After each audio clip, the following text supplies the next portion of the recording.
안녕하세요. 사람마다 타고난 행운이 있잖아요.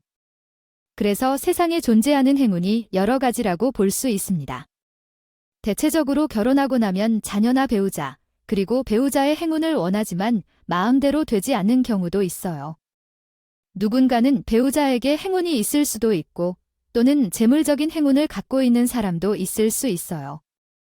우리 가족은 남들이 가장 부러워하는 재물적인 행운을 타고난 사람들이에요. 집안 대대로 사업을 하는 사람들인데, 그래서 제주도에서 2층짜리 건물을 통째로 구성하여 식당을 운영하고 있었어요. 제주도뿐만 아니라 서울에도 분점을 오픈하여 현재는 정말 돈을 벌어들이는 가정이었죠. 이런 가정에 시집을 갈 때 남들이 다 부러워했어요. 이런 사실을 어느 날에도 알 필요 없다고 생각했었죠. 저도 돈 걱정은 없으니 힘든 일은 없겠다고 생각했거든요. 하지만 다 가진 사람은 없더라고요. 저희 시어머니가 항상 어두운 표정으로 하시던 말씀이었어요. 재물복은 넘치는데 자식복이 없으니까 집안에 활기가 없다고 했거든요. 솔직히 저희 시댁이 무엇을 하는지 얘기만 하면 다들 부러워하셨어요. 돈 걱정 없겠다 등등 부러워하는 말을 내뱉었죠. 시댁 집안 분위기는 정반대였어요. 항상 조용하고 침울해 보였어요. 나도 결혼 생각을 했을 때는 어차피 자녀를 낳을 생각이 없었고 최소한 2분 정도는 낳고 싶은 생각이 있었는데요. 그래서 자신의 고민이 해결되겠다고 생각했었어요. 사실 자녀를 키우는 것 중에서 제일 큰 고민은 바로 돈이잖아요. 저도 부담 없이 아이를 키우고 싶다고 생각했어요. 생각해봤어요. 시댁에 아이가 없다는 건 아니에요. 애가 정확히 하나 있었는데 그것은 신우의 딸이었고 시어머니에게는 우리 남편과 손녀인 신우가 있었어요. 그런데 신우는 애를 낳고는 어디론가 사라졌고 그 후 소식조차 듣지 못하며 그가 잘 있다는지도 알 수 없었어요. 신우이가 두고 간 애는 시어머니가 키우고 있는 상황이었죠. 만약 신우이가 두고 간 애가 아들이었다면 대우가 달랐을까요? 여자아이라서 그런지 시어머니는 무시했어요. 그래서 3살밖에 안 된 애는 가족 사이에서 살아가기 어려웠고 결혼 준비를 하던 제가 남편이 누나를 두고 애를 두고 가서 엄마가 키운다는 이야기를 들었을 때는 정말 충격이었습니다. 많은 사람들이 있어서 한 것 정도로만 생각했는데 그 정도일 줄은 상상도 못했어요. 결혼한 후에는 보이는 것들이 있잖아요. 시댁에 가면 그 작은 아이가 제 눈을 응시하고 방으로 조용히 들어가는데 너무 마음이 아팠어요. 다른 이들로부터 3살짜리 아이들이 시끄럽다는 이야기를 많이 들었지만 저는 그 아이의 목소리를 들어본 적이 없었거든요. 눈치밥을 먹고 자랐으면 그럴까 싶은 생각도 들었고 한때는 그 조카 아이가 남편의 아이인가 하는 고민도 했었는데요. 일단 저도 아이를 키우고 싶은 마음에 남편과 몇 번 노력을 했지만 3년이 지나도록 아이가 없습니다. 생리가 있었더라고요. 그래서 검사를 받아야겠다는 생각으로 병원에 찾아갔어요. 가지 않겠다는 남편을 데리고 오려고 얼마나 노력했는지. 그러나 검사를 해보니 제가 문제가 아니라 남편에게 문제가 있었어요. 남편이 무정자증이 있었거든요. 일명 씨 없는 수박쥐라던가요. 그래서 남편이나 제가 노력할 필요가 없겠다고 생각했어요. 시어머니께 이 말씀을 드리니 그 이후로는 애라는 소리를 못 들었어요. 제가 문제가 아니라 본인 아들이 문제였으니까요. 그러다 언젠가는 시어머니가 아프셔서 제가 신의 아이를 보살펴준 적이 있는데 그대로 몇 번 더 우리 집에 오고 저와 친해지다 보니 어느 순간부터는 신혼의 아이를 내 아이처럼 키우면 되겠지라는 생각으로 남편과 함께하게 되었어요. 10년간 결혼 생활을 이어왔습니다. 하지만 아이가 초등학교 고학년이 되자 남편이 제주도에 가는 횟수가 갑자기 늘었어요. 시부모님 집이 제주도에 있기 때문에 자주 가는 것이라 생각할 수도 있지만 결혼 초창기에는 남편이 먼저 제주도에 가기를 싫어했었거든요. 그러나 무슨 계기가 있는지 자신 혼자 제주도를 자주 왔다 갔다 하고 있어요. 가게 문제도 아니고 시부모님이 아프신 것도 아니었는데 그냥 볼 일이 있다고만 하고 내려갔죠. 그래도 상황에 관해 남편과 얘기를 해놓았는데 혹시 잊어버렸을까봐 한 번 더 말했어요. 이번 주 수요일에 다 학교에 가야 한다고요? 당신도 잊었나요? 학교에서 말한 거에 대해 얘기하려는 거예요? 내가 뭐 말했었나요? 처음 듣는 거라니 무슨 말인가요? 저번 주부터 학부모로서 계속 수업과 상담이 있는 거에 대해 말했잖아. 근데 그게 뭔데 엄마만 가는 집도 많을 거예요. 그리고 요즘은 다들 너무 바빠서 안 가는 사람들도 많아요. 저 가고 싶다면 혼자 갔다 와도 돼. 그냥 상담만 받는 것이 아니라 공개 수업도 한다는데 예전에 공개 수업을 했을 때 아빠들이 얼마나 많이 왔는지 기억하세요? 그때 당신이 다음번에 참석할 거라고 했으니까요. 남편은 제가 한 말을 심사숙고하지요. 생각해보니 그랬었나라며 성없이 대답했어. 그 모습에 짜증이 훅 오더라고. 그래서 잊지 말고 참석하라고 했어. 어차피 당장 예일 되니까 그날 같이 움직이자. 우리 애도 좀 기 좀 살려줘야 해. 그렇지 않으면 가게 하느라 바빠서 신경도 많이 못 쓰는데 대신 하고 싶은 걸 다 하게 해주는 건 아니야? 나는 그날 말일찍 제주도에 가야 돼. 물건을 떼오래. 제주도를 왜 또 가나? 저번 주 초에도 다녀왔잖아. 또 무슨 물건을 가져오니? 요즘 장사 잘 되고 있으니 그런 거야? 이번에 엄마가 물건을 바꾼 거 같은데 괜찮다고 나한테 가져가라 해서. 서울에서도 해보세요. 하지만 크게 중요한 게 아니라서 그냥 어머니께 택배로 보내달라고 해봐. 그리고 재료가 부족하면 하루나 이틀 문을 닫아도 되는 거야. 우리 가게가 하루 문을 닫아도 망하는 건 아니거든. 어쨌든 어머님한테 그날 제주도에 못 간다고 미리 연락해야지. 어디까지나 돈을 벌기 위해 문을 닫고 가는 거니까. 그리고 당장 간다고 약속도 다 했는데 갑자기 안 가면 어떻게 말하냐? 약속을 깨는 건 어렵잖아요. 하지만 이게 아이의 일이잖아요.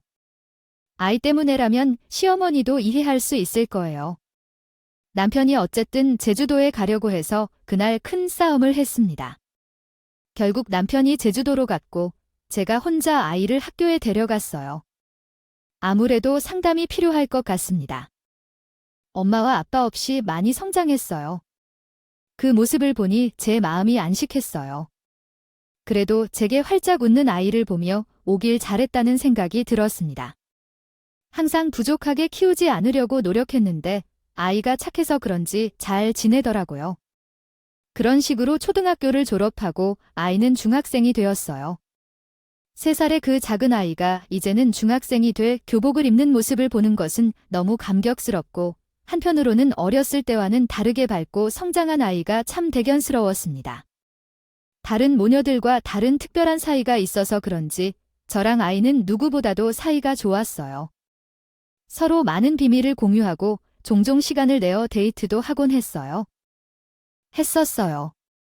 그래서 어느 날부터 아이가 아빠가 이상하다 고소리를 지금 운영 중인 하면서 간다. 물때로 말기도 하고 매번 깔끔하게 입고 다니잖아. 예전에는 안 씻고 그냥 내려간 적도 많은데네. 아빠도 나이가 있으니 그러겠지? 그리고 할머니는 아빠 후질근하게 오는 것을 싫어하시잖아. 아, 그래도 뭔가 이상해. 엄마는 못 느꼈어. 뭔가 말로는 하기 어려운데 껄끄러운 기분이 계속 들어. 아이 말을 들어보니 확실히 남편이 예전과 다른 모습을 습들이 있었어요. 처음 아이가 이런 말을 할 때는 쟤도 사춘기가 와서 그런가 싶었죠. 원래 여자 아이들은 사춘기 오면 아빠랑은 잘 안 놀려고 하고 아빠를 멀리 하는데 그런데 촉이라고 해야 될까요? 어느 날은 아이의 말을 그냥 넘기가 찝찝하더라고요. 그래서 남편이 잘 때 몰래 휴대폰을 확인해 봤어요. 근데 너무 깨끗했어요. 자주 통화하는 목록을 봐도 시어머니나 저밖에 없었거든요. 몇 번을 확인해 봤는데 뭐 하나 나오는 게 없으니 저도 심했죠. 그리고 사춘기 아이라 그런지 예민해서 그렇게 느꼈나 보다 싶은 생각에 그냥 넘겼습니다. 이런 일이 있고 나서 며칠 지나지 않아 남편이 제주도에 내려가서 있어야 할 것 같다고 얘기했어요. 아무래도 부모님 연가셔서 그런지 본점을 관리하시는 게 어려우신가요? 될 것 같아요. 이번에 내려가면 좀 오래 있을 것 같아요. 그럼 당장 서울 분점은 어쩌고 우리도 지금 사람이 부족해서 난리인데 일하는 사람을 더 뽑으면 되는 게 좋을 것 같아요. 거지와 한동안 많이 지냈죠. 그래도 혼자 하는 것과 당신이 왔다 갔다 하며 돌봐주는 것은 다르잖아요. 그러니 그냥 서울 지점을 정리하고 함께 제주도로 내려가는 게 당신에게도 편할 것 같아요. 시부모님은 연세도 있으시니 남편이 내려갈 때 우리 가족도 다 같이 제주도에서 살면 어때요? 아이가 고등학생이거나 한 적도 없고 중학생 정도니까 움직이기에도 부담이 없을 거예요. 그런데 남편은 깜짝 놀라며 아이 교육을 우는 바람에 서울에 남으라고 하더라고요. 모두 함께 내려가라 해도 애의 교육은 당연히 서울이 더 나을 테니까요. 그리고 제가 계속 서 있는 것도 아니잖아요. 앞으로 어떻게 되는지도 모르는데 모두 함께 움직이는 게 아이에겐 이익일 겁니다. 부담스럽네. 고등학생도 아니고 중학생인데. 뭐, 워낙 제주도를 좋아하는 애잖아. 괜찮을 것 같은데 얘한테 물어봐야지. 방학 중에 제주도에 내려가면 되는 거지. 뭘 집을 다 옮겨서 제주도로 내려가는 건 쉬워도 다시 서울로 올라오는 건 어려운데. 우선 나중에 다시 얘기하고 이번 주말에 제주도에 내려가는 걸로 알고 있어? 너무 성급하게 물어봤나 싶어서 알겠다고 했어. 그리고 주말에 저 혼자 집에 있으니 아이가 아빠 어디 갔냐고 물어봤더라고. 아빠는 어디 갔어? 라고 하니 길하러 간 거야. 오늘 쉬는 날 아니야 라며 설명했어. 아, 제주도로 내려가셨어. 할머니랑 할아버지 연세가 있으셔서 가게를 하시는 게 힘드실 것 같아서 아빠가 도와주러 갔어. 제주도에 못 가셨잖아. 한참 전에. 같은데 우리도 한번 내려가자. 너 곧 방학이니까 일주일 정도 다녀와. 엄마는 가기 때문에 2일 정도 있다고 했어. 올라올 테니까 아빠가 계속 제주도에 있는다고 하셨어. 같이 있으면 되겠네. 그렇게 하니까 우리 아이가 방학이 돼서 아이를 데리고 제주도로 내려갔어요. 남한테만 내려간다고만 얘기하고 부모님께는 따로 연락을 안 드렸거든요. 그래서 그런가 시어머니가 저를 보시더니 깜짝 놀라셨어요. 넌 여기 어째서 이러니? 아무한테 내려온다고 하지도 않았잖아. 아이가 제주도 놀러 가고 싶다 해서 데려다 주러 겸사겸사 같이 온다고 했었거든요. 시어머니는 그 말도 안 들으셨어요. 최근에 정신이 없어서 뭐라도 그런 것 같아요. 그러다가 언제 올라갈 거냐고 물으신 것 같아서 빨리 올라가서 쉬라는 것 같았어요. 그런데 제가 피곤할 텐데 어떠한 이유 때문에 불편하신 건지 모르겠어요. 시어머니는 언제 올라가냐고 하루 빨리 올라가서 쉬라는 등의 말씀을 하셨어요. 처음에는 저를 배려해 주시나 싶었는데 오랜만에 시부모님을 만나러 2일 동안 간다고 말씀드렸더니 떨떠름하게 알아주시더라고요. 그래서 2일 정도 시부모님 댁에 있으면서 찝찝한 기분을 느끼고 서울로 돌아왔습니다. 일주일 후에는 아이도 올라왔어요. 그런데 아이 얼굴을 보니 표정이 안 좋아 보여서 무슨 일이 있었냐고 물어봤어요. 뭔가 이상한데 어떤 것 때문에 그런지 잘 모르겠어요. 왜 그래? 얼굴이 왜 이렇게 안 좋아 보이는 거니? 무슨 일이 있었어? 엄마, 나 할머니 때문에 한 달 더 있어야 해. 하지만 갑자기 더 있고 싶었어. 너와 친구들이랑 논다고 일주일 동안 제주도에 있으려고 했는데. 그랬는데 오랜만에 제주도에 가니까 너무 아쉬워서 좀 더 머물고 싶었어서 그래? 서울에 오면 애들은 언제든지 만날 수 있는데 제주도는 학교 다니면서 내려가기 어려워서 몇 년 만에 다시 가니까 너무 좋아해서 그런 것 같아. 그래서 알겠다고 했어? 다른 게 아니고 할머니 때문에. 제주도에서 보내는 한 달도 언제 가나 싶었거든요. 근데 또 금방 가더라고요.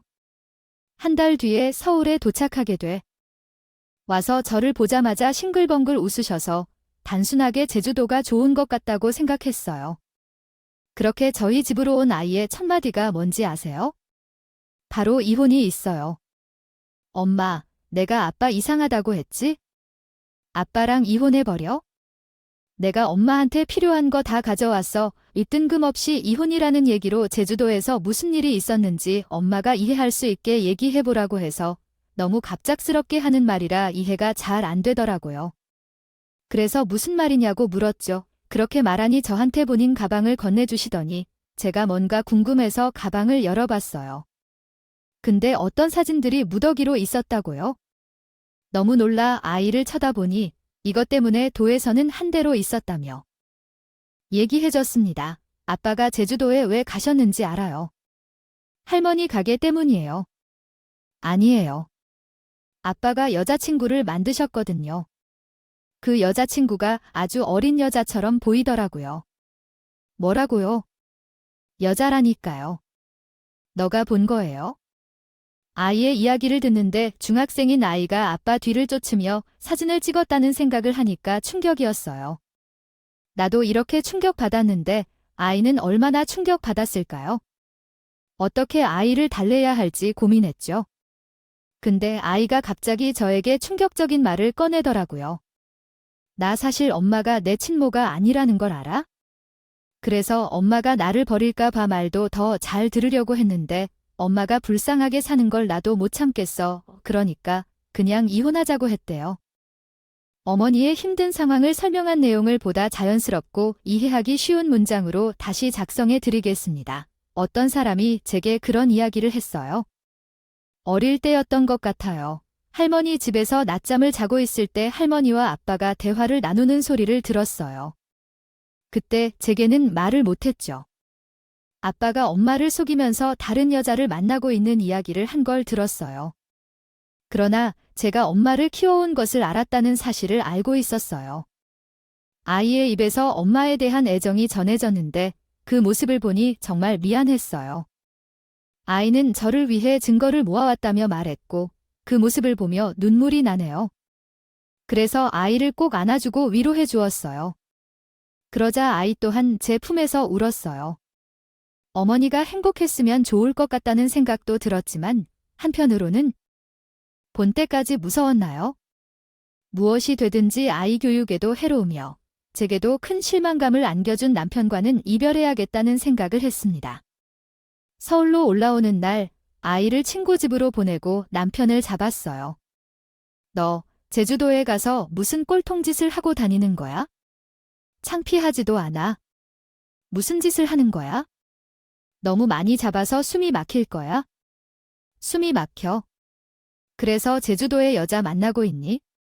정말 멋있어. 제 입에서 여자 이야기가 나오자 남편의 얼굴이 새파랗게 질리더라고요. 잘 숨긴 줄 알았겠죠? 그래서 아이가 내게 준 몇 장의 사진을 남편에게 보여주었습니다. 남편은 나를 쳐다보며 이걸 어디서 얻어왔냐고 물었어요. 더라고요. 그게 뭐가 중요해요? 당신이 남을 내 제주도에 여자를 숨겨놓은 게 잘못된 거예요. 아니에요. 너 이거 몰래 찍는 거 다 범죄예요? 신고하면 너 간방 가요? 요즘 이런 범죄가 무서운 거예요? 모르느냐? 뭐라는 거예요? 대낮에 길거리에서 너 이딴 짓거리 하고 싶어서 제주도에 이러는 거래요? 너 이러는 거 시부모님도 아셔요. 남편은 갑자기 꿀 먹은 벙어리가 됐어요. 시부모님도 이 사실을 알아야 될 것 같아서 제가 시어머니에게 전화를 걸었어요. 그리고 이 사실을 다 말씀드렸습니다. 어머님은 제주도에서 뭐 하고 다니는지 아셔요. 여자를 만나고 다녔어요. 제가 이렇게 말하면 시어머니가 남편을 혼내거나 저한테 자식 잘못 키웠다고 하실 줄 알았거든요. 근데 시어머니는 알고 있었던 사실인 것처럼 태연하게요. 말이야. 요즘에는 그런 사람들도 많다고 하더라. 너도 서울에서 일 하나 만드는 게 어떨까? 무슨 말도 안 되는 소리야. 그게 짐승이지 사람이 아니야. 그러니까 내가 아들을 더 일찍 낳았다면 이런 문제도 없었을 텐데. 그게 왜 내 탓이야? 남편한테 씨가 없다고? 어떻게 해야 해? 우리 아들이 문제가 있다면 다른 여자들은 임신을 잘해 내가 문제였던 거야? 누가 임신했다고요? 지금 남편이랑 만나는 여자가 임신했다고 하니까? 그래서 나는 자식이 없다고 생각했는데 그냥 며느리가 잘못 들어왔던 거였어. 그러니 애도 업고 있었지? 시어머니가 임신한 여자가 있다는 말을 듣자니 순간 어리둥절해졌어. 몇십 년 전 남편과 함께였던 것 같아. 병원에서 검사를 받았을 때만 하더라도 남편이 분명 무정자증이라고 말했는데 다른 여자가 임신했다는 소문을 듣고 나니 시어머니가 무슨 말을 했는지 기억도 안 나요. 그래서 시어머니와의 전화를 끊고 남편에게 물어보았죠. 너 누구 임신시켰니? 너 지금 만나는 애가 임신했어. 진짜 가지가지한다. 이렇게 말하고 싶지 않았는데 임신 초기라 조심해야 되긴 한데 임신한 거 맞아? 뭐 내 씨는 맞아? 뭘 믿고 니라고 하는 거야? 시기도 그렇고 이것저것 따져봐도 내가 이하죠. 그리고 그 사람 그렇게 가볍게 행실하고 다니는 사람 아니야? 유부남 만나는 년이 그런 여자가 아니야? 기가 막힌다.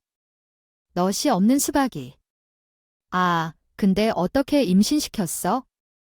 아무리 생각해도 이해가 안 되더라고요. 병원에서 씨 없는 수박이라는 사실을 확인한 후 갑자기 애가 생겼어요.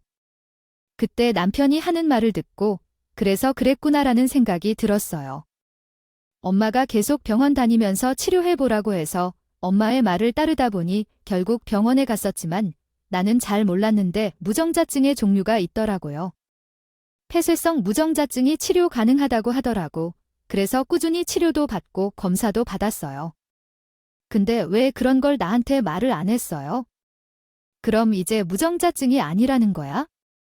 그런지 시로 임한 여자도 있지만 솔직히 당신은 40살이 넘었는데 괜히 당신에게 가졌다가 이야기가 나오면 어떡해?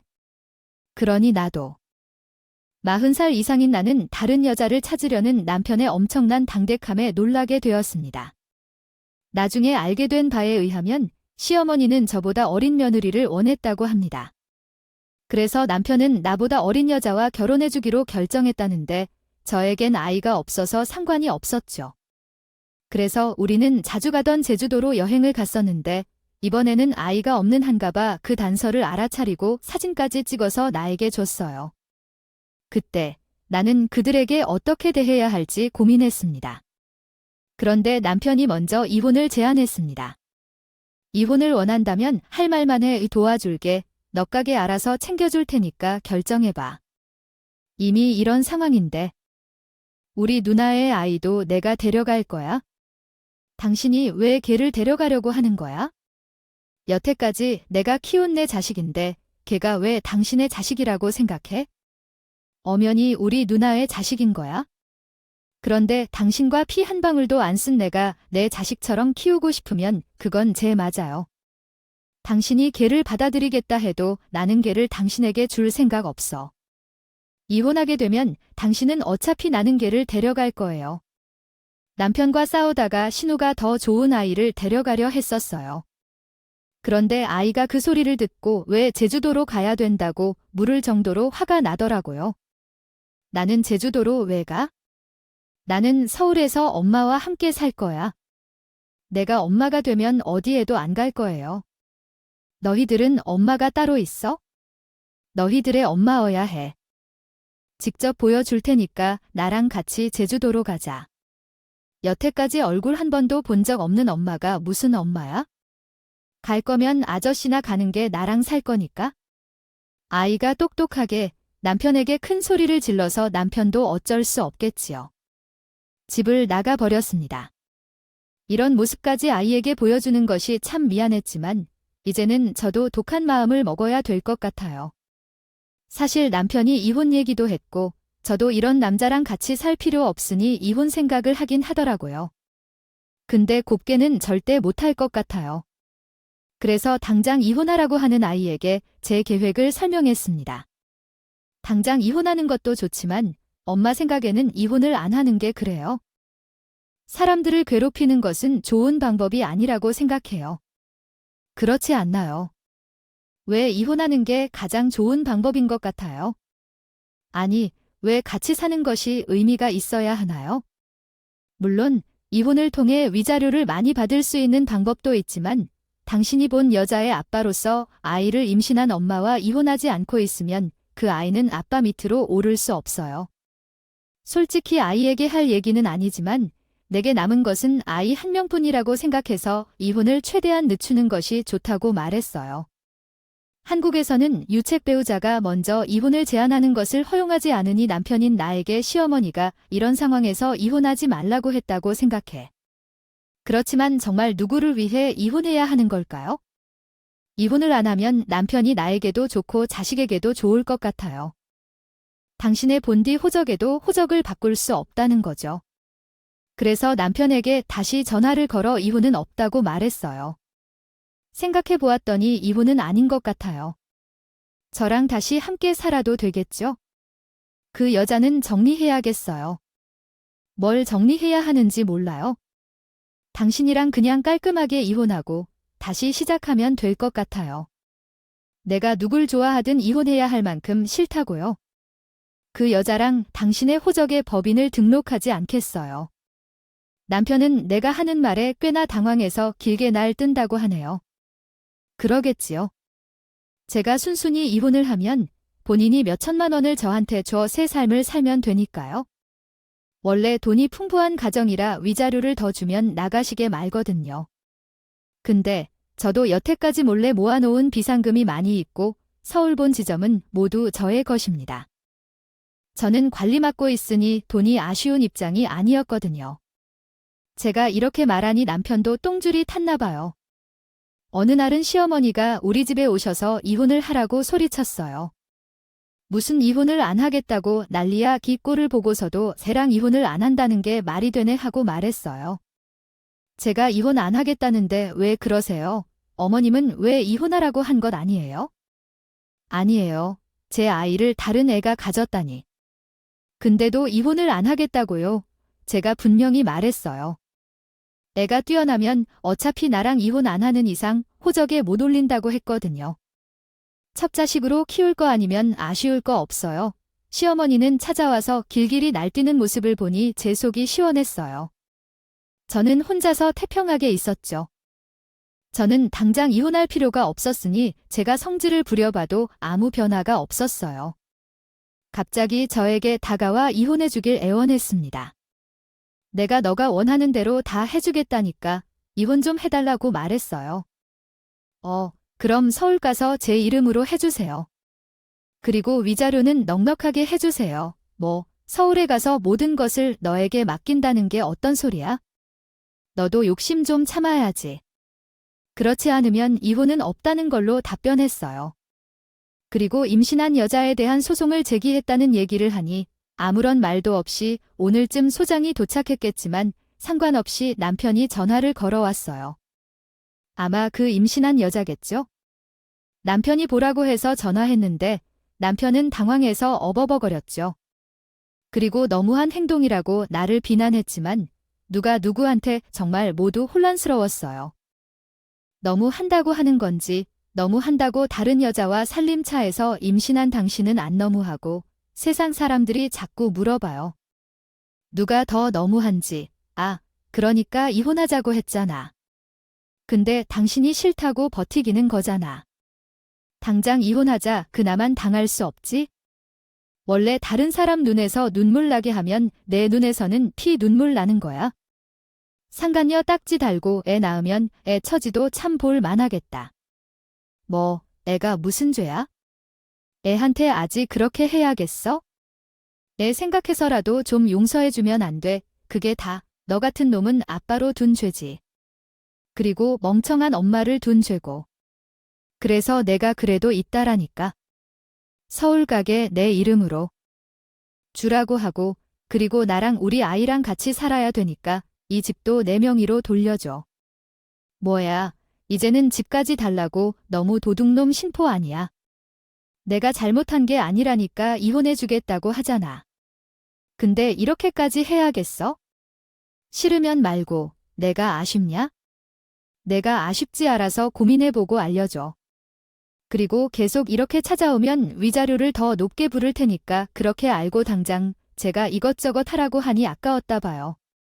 몇 차례 이혼 소송이 오기도 했어요. 근데 유책 배우자 주제 이혼 소송을 다 기각시켜버렸죠. 변호사님께 제가 다 감수하고 살 테니 이 5만은 하지 않게 해달라고 요청했거나 그러면 제가 원하는 대로 해주셨어요. 그렇게 시간이 흘러서 곧 아이가 출산할 때가 되니 남편이 또 찾아와서 제발 한 번만 용서해달라고 빌었습니다. 제발 이혼 좀 해줘. 이제 곧 애도 태어날 텐데. 그리고 당신이 보낸 상관 소장 때문에 스트레스가 엄청나요? 예, 엄마는 맨날 병원에 누워서 수행 중이에요. 그러니까 제발 한 번만 봐주십시오. 자업자득이니까 사람이 당당하게 살아야 하잖아요. 그리고 잘못한 것은 너희들인데 왜 내가 너희들 편에 서서 봐줘야 하나요? 곧 애도 태어날 텐데 호적에는 올려야 될 거 아니에요? 당신도 나와 같은 식으로 결혼 생활 유지하는 것도 아니잖아요. 당신이 행복하게 살면 되는 거 아니에요? 내 생각을 해주는 척하지 마세요.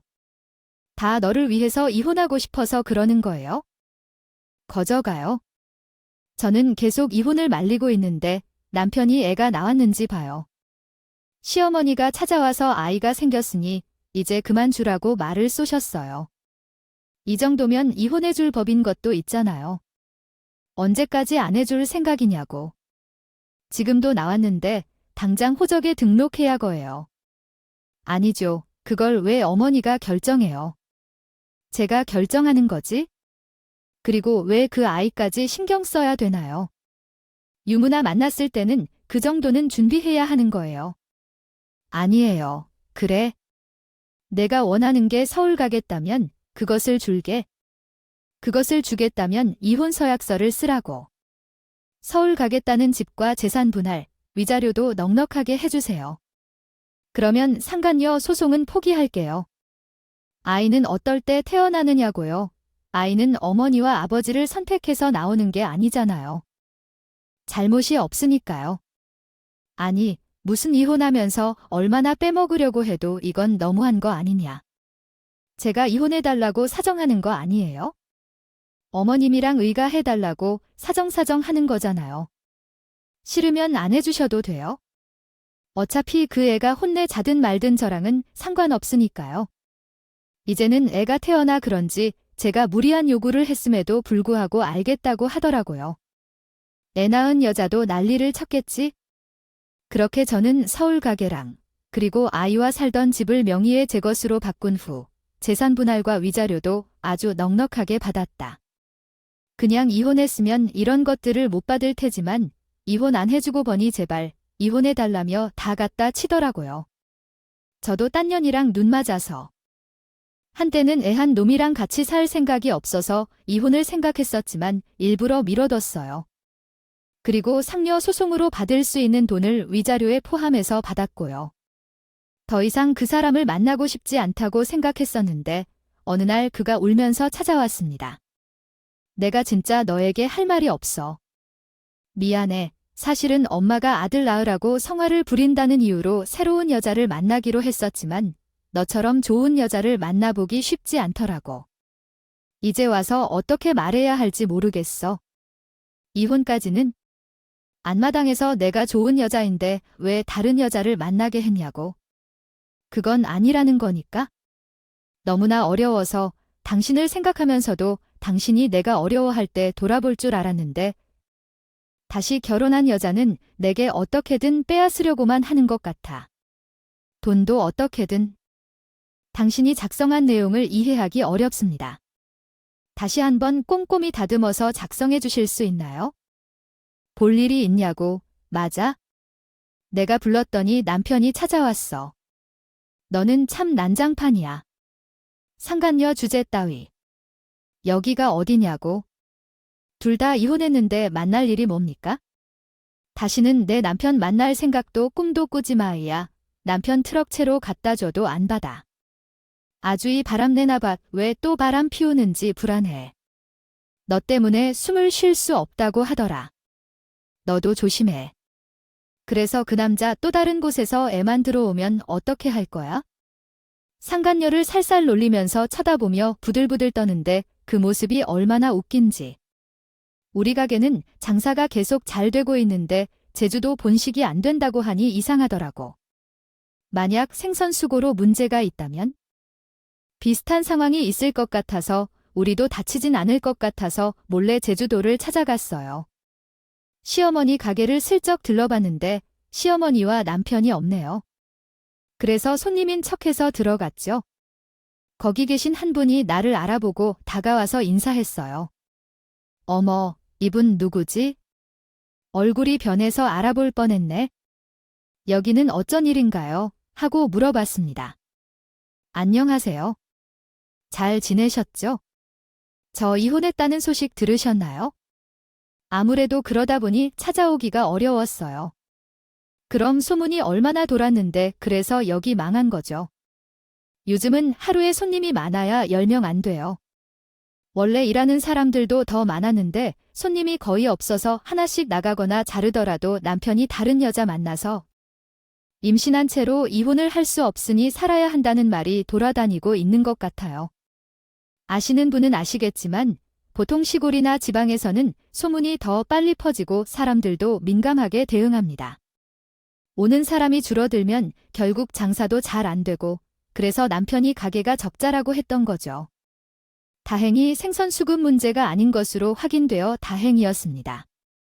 그래서 남편이나 시어머니가 다른 곳에서 가게를 차리려고 계획하고 있었지만 소문이 퍼지면 가게를 새로 열어도 잘 운영되기 어려울 것 같았어요. 그 소식을 듣고 서울로 올라왔는데 예전 생각이 나더라고요. 시댁이 돈이 복이 타고 났겠구나 생각했는데 그것도 이제는 끝났는 것 같은 모습이 보여서 정말 사람 일 어떻게 될지 모르겠더라고요. 모를 줄 알았어요. 하지만 더 이상 그 인간들과 연락하지 않으니 걱정할 게 하나도 없었죠.